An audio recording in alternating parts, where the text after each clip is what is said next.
recording.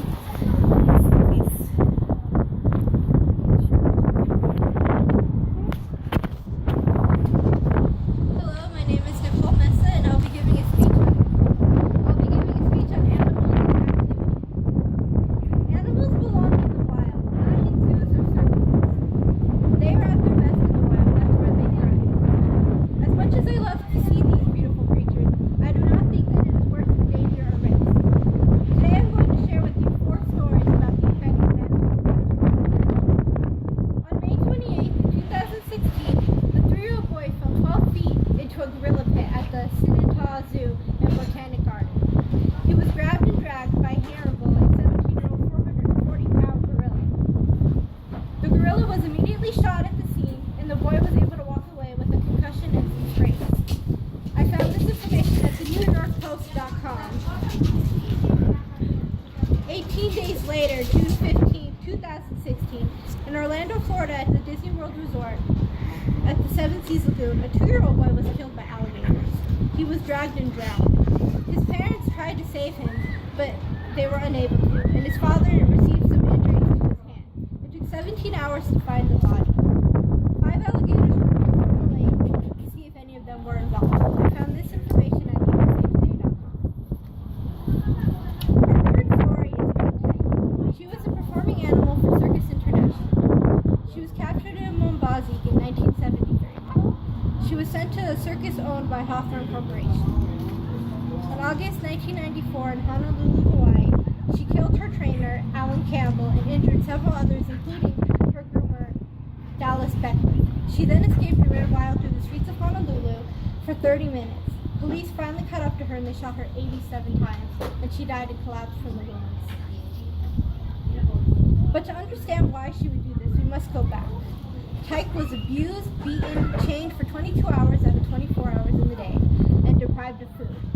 3 people had warned her owner that she should not be performing anymore, and all 3 of them were ignored. She had trouble learning tricks, was always defiant, and a troublemaker. But there were a certain number of animals that had to be in the show, or the circus would lose the contract, which is why they continued to perform even after the warning. On April 21st, 1993, 16 months before Honolulu, she escaped the arena in Altoona, Pennsylvania.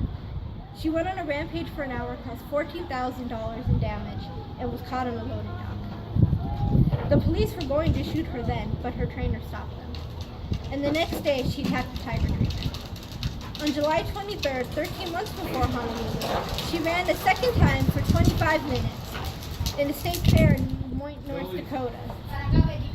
She frightened the crowd, injured another groomer named Mike. After the incident in Honolulu, a bill was proposed to ban wild performing animals, but sadly it was denied.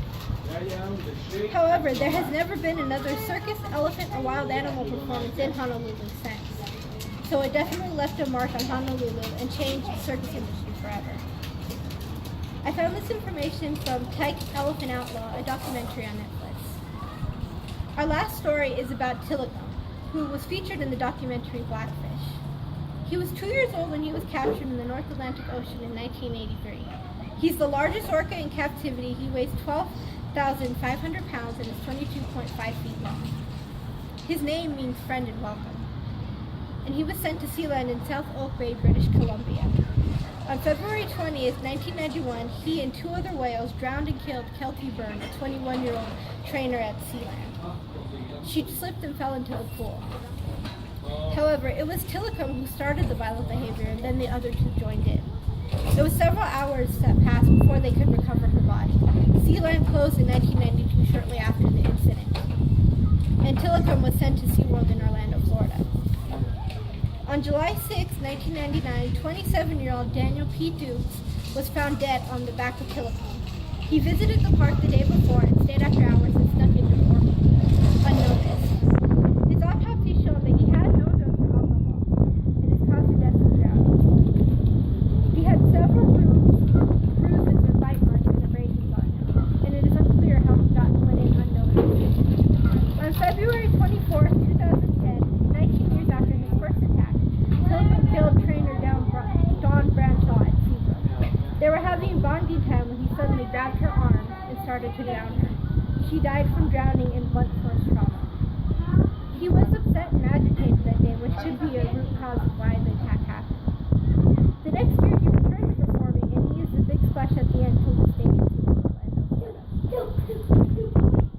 Like Tyke, he was also abused, deprived of food, and spent hours alone in a tiny pool by himself. He's used for breeding and has 21 offspring, 10 of which are still alive. There are over 70 cases of attacks and injuries from killer whales at SeaWorld. And in 2012, a rule was made that the trainers must remain behind a barrier separating them from the whales during shows. In November 2015, SeaWorld announced that they're going to stop their killer whale show in San Diego. And on March 2016, they announced that they're going to stop their breeding program and all killer whale shows at all parks. I shared these extreme cases with you today to highlight the dangers and effects that captivity can cause. There were too many warning signs that were ignored, and these incidents could have been prevented. But money and entertainment were put above lives and animals and people, which they should never happen. More than 200 countries and over 300 cities and regions have banned the use of wild animal performances. And I hope that more places do in the future. And soon this will be a thing in the past. So let's see where these stories go and make a difference. Change needs to be made before more animals and humans die or get hurt.